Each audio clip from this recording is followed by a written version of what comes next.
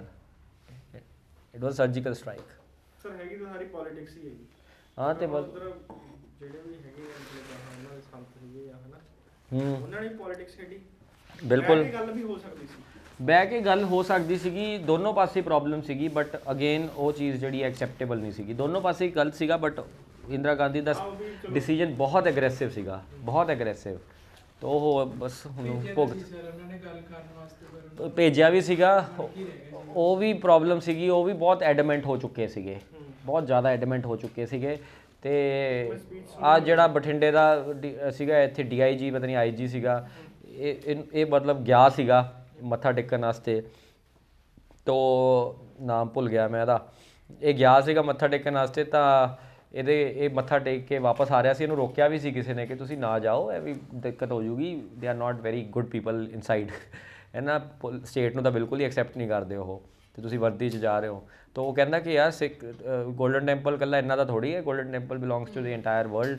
ਤਾਂ ਮੈਂ ਤਾਂ ਜਾਊਂਗਾ fearlessly. He went there while he was after paying obeisance he came back. ਜਦੋਂ ਉਹ ਪੌੜੀਆਂ ਚੜ੍ਹ ਰਹੇ ਸੀਗੇ ਤਾਂ ਪਿੱਛੋਂ ਦੀ ਮਤਲਬ ਗੋਲੀ ਮਾਰੀ ਹੈ ਨਾ, ਹਾਂ ਗੋਲੀ ਮਾਰੀ। ਤੇ ਉਹਨਾਂ ਦੀ ਬਾਡੀ ਜਿਹੜੀ ਹੈ ਨਾ, ਉਹ ਸਟੈਪਸ ਨਹੀਂ ਹੈਗੇ, ਸਟੈਪਸ 'ਤੇ ਕਰਮ ਆਏ ਪਈ ਰਹੀ ਬਾਡੀ ਕਿੰਨੀ ਦੇਰ। ਤੇ ਉਹਦਾ ਦੇ ਜਿਹੜੇ ਸਬ ਇੰਸਪੈਕਟਰ ਤੇ ਜਿਹੜੇ ਕਾਂਸਟੇਬਲ ਲੋਕ ਸੀਗੇ ਨਾ, ਉਹ ਦੇਖਦੇ ਰਹੇ ਐਂ ਕਰਕੇ ਬਾਡੀ ਨੂੰ, ਕਿੰਨੀ ਦੇਰ ਦੇਖਦੇ ਰਹੇ, ਬਾਡੀ ਉੱਥੇ ਪਈ ਹੈ। ਸਰ ਇਹ ਵੀ ਟੈਰਰ ਹੈ। ਤੇ ਉਸ ਤੋਂ ਬਾਅਦ ਕੀ ਹੋਇਆ, ਫੋਨ, ਹਾਂ ਠੀਕ ਹੈ, ਫਿਰ ਉਸ ਤੋਂ ਬਾਅਦ ਫੋਨ ਕੀਤਾ ਦਰਬਾਰਾ ਸਿੰਘ। ਉਦੋਂ ਹਾਂ ਦਰਬਾਰਾ ਸਿੰਘ ਉਦੋਂ ਉਹ ਸੀਗਾ, ਕੀ ਕਹਿੰਦੇ ਆ, ਚੀਫ ਮਿਨਿਸਟਰ ਸੀਗਾ। ਤੋ ਜਿਹੜਾ ਉਹ ਮੌਕੇ ਦਾ ਜਿਹੜਾ ਉਹ ਸੀਗਾ ਕਾਂਸਟੇਬਲ ਸੀਗਾ, ਉਹਨੇ ਕਿਸੇ ਤਰੀਕੇ ਨਾਲ ਥਰੂ ਦਰਬਾਰਾ ਸਿੰਘ ਨੂੰ ਫੋਨ ਕਰਾਇਆ ਕਿ ਬਈ ਉਹ, ਤੇ ਦਰਬਾਰਾ ਸਿੰਘ ਨੇ ਅੰਦਰ ਕਿਸੇ ਨਾਲ ਫੋਨ ਕਰਾਇਆ। ਤੇ ਉਦੋਂ ਫਿਰ ਭਿੰਡਰਾਂ ਵਾਲੇ ਨੇ ਕਿਹਾ ਕਿ ਲੈ ਜਾਓ ਚੱਕ ਕੇ, ਅਸੀਂ ਕੁਛ ਨਹੀਂ ਕਹਿੰਦੇ। ਬਸ ਇਹੀ ਹੈ ਨਾ, ਬਸ ਹੈ ਨਾ। ਹਾਂ ਠੀਕ ਹੈ, ਦੇ ਵਰ ਆਲਸੋ ਇੰਪੋਜ਼ਿੰਗ ਟੈਰਰ। ਗਲਤ ਸੀ ਨਹੀਂ, ਮੈਂ ਉਹਨਾਂ ਨੂੰ ਤਾਂ ਗਲਤ ਸਹੀ ਕਹਿ ਹੀ ਨਹੀਂ ਰਿਹਾ। ਮੈਂ ਕਿਦੋਂ ਗਿਆ ਮੈਂ ਸਹੀ ਹੈ? ਹਾਂ ਮੈਂ ਤਾਂ ਇਹ ਕਹਿ ਰਿਹਾ, ਮੈਂ ਤਾਂ ਗਲਤ ਕਹਿ ਹੀ ਨਹੀਂ, ਮੈਂ ਤਾਂ ਸਹੀ ਕਹਿ ਹੀ ਨਹੀਂ ਰਿਹਾ। ਮੈਂ ਕੀ ਕਹਿ ਰਿਹਾ, ਤੁਸੀਂ ਮੈਨੂੰ ਤਾਂ ਸੁਣ ਹੀ ਨਹੀਂ ਰਹੇ। ਮੈਂ ਇਹ ਕਹਿ ਰਿਹਾ ਜੋ ਪ੍ਰੋਸੈਸ ਸੀ ਉਹ ਗਲਤ ਸੀਗਾ। It could have been done in a much better manner. ਹਾਂ ਬਾਅਦ 'ਚ ਵੀ ਕੀਤਾ ਹੀ, ਉਹੀ ਤਾਂ ਗੱਲ ਕਹਿ ਰਿਹਾ ਮੈਂ। I am not saying they were right or wrong or whatever. The thing is that the brute force, the aggressiveness, the way it was done, it was wrong. It could have been done in a very clinical, surgical strike manner. Sir ਲੋਕਾਂ ਨੇ ਆਪਣੀਆਂ ਫੈਮਲੀਆਂ ਬਹੁਤ ਖੋਈਆਂ, ਸਾਡੇ ਵੀ ਹੈਗੇ ਮਹਿਕਮੇ 'ਚ, ਉਹਦੇ ਘਰ ਵਾਲੀ ਗਾਇਬ ਕਰਤਾ ਬਹੁਤ। ਉਸ ਤੋਂ ਬਾਅਦ ਮਾਹੌਲ ਸ਼ੁਰੂ ਹੋਊਗਾ। ਫਿਰ ਉਸ ਤੋਂ ਬਾਅਦ ਤੁਸੀਂ ਦੇਖੋ ਇੰਦਰਾ ਗਾਂਧੀ ਚੱਕੀ, ਫਿਰ ਇੰਦਰਾ ਗਾਂਧੀ ਨੂੰ ਤਾਂ ਨਿਬੇੜਨਾ ਹੀ ਸੀਗਾ, ਨਿਬੇੜਤਾ ਉਹਨੂੰ, ਹੈ ਨਾ। ਦੋ ਬੰਦਿਆਂ ਨੇ, ਸਰਦਾਰਾਂ ਨੇ, ਸਿੱਖ, ਉਹਨਾਂ ਨੇ ਨਿਬੇੜਤਾ ਚੱਕ ਕੇ। ਜਦੋਂ ਨਿਬੇੜਿਆ ਉਸ ਤੋਂ ਬਾਅਦ ਫਿਰ ਕਾਫੀ ਸਿੱਖਾਂ ਨਾਲ ਵੀ ਕਤਲੇਆਮ ਹੋਇਆ ਦਿੱਲੀ ਦੇ ਵਿੱਚ, ਐਂਡ ਇਹ ਪ੍ਰੋਸੈਸ ਚੱਲਦਾ ਰਿਹਾ।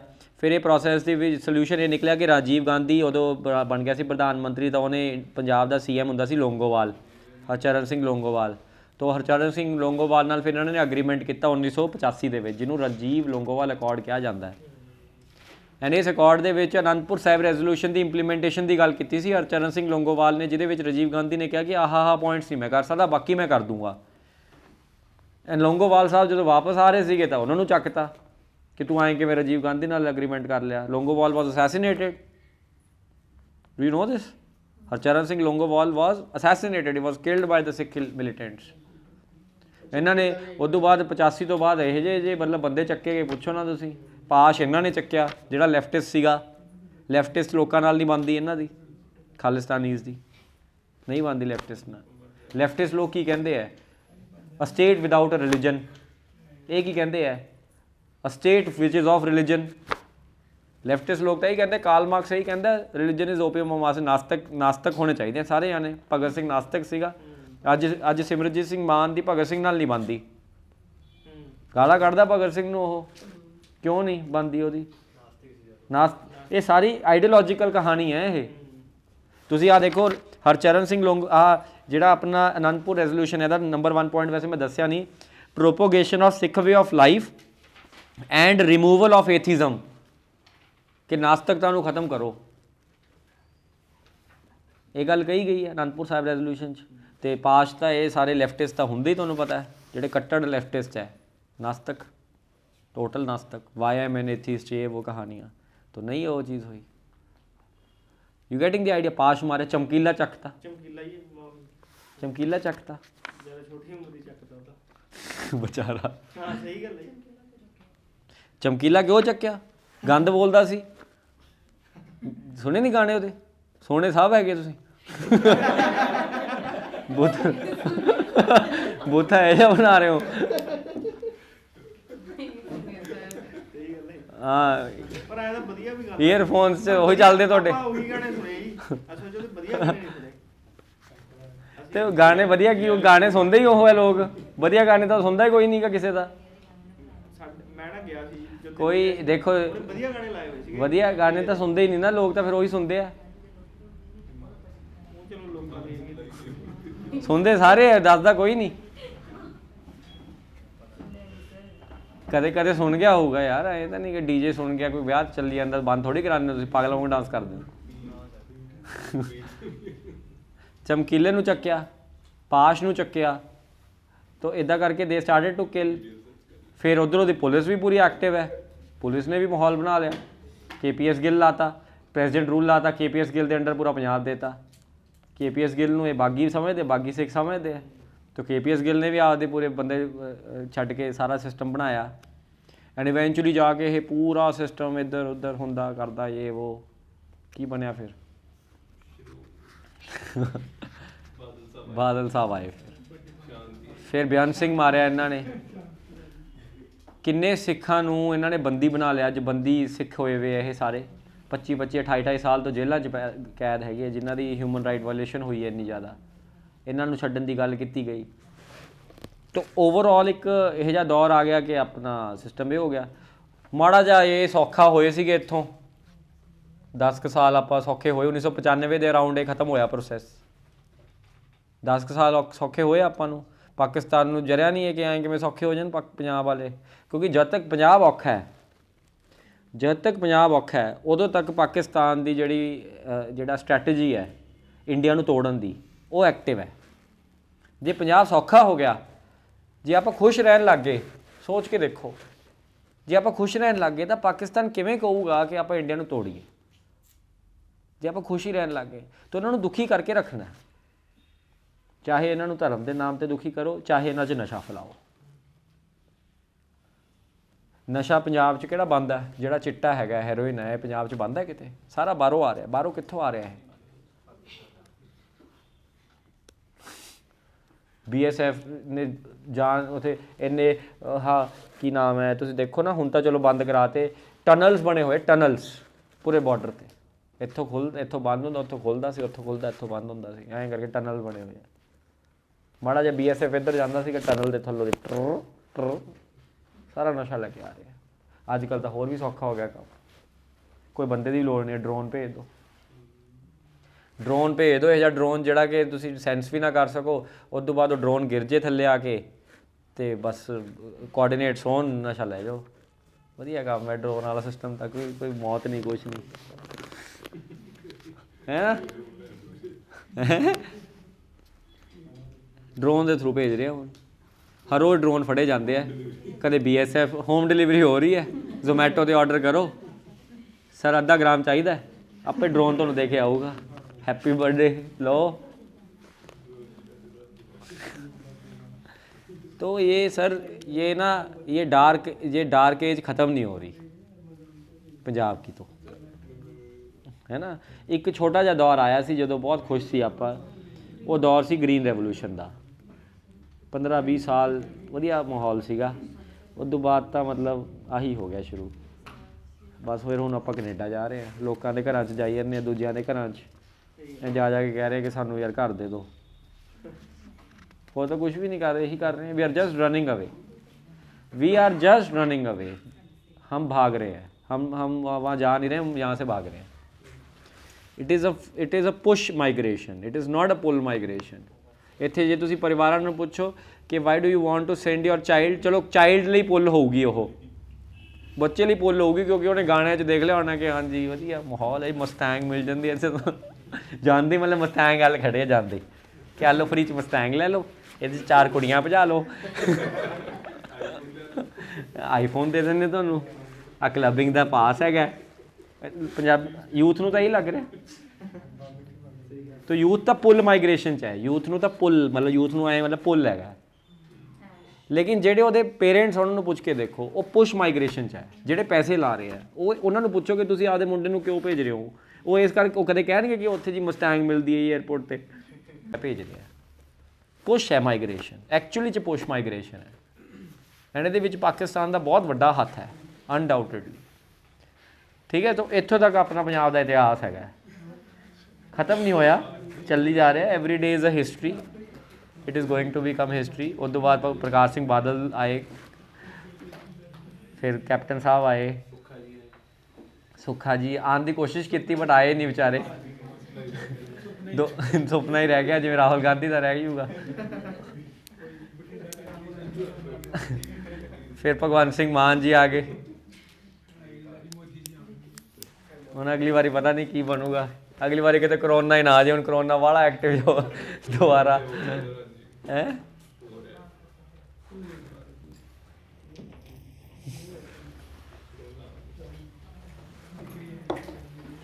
ਠੀਕ ਹੈ ਜੀ।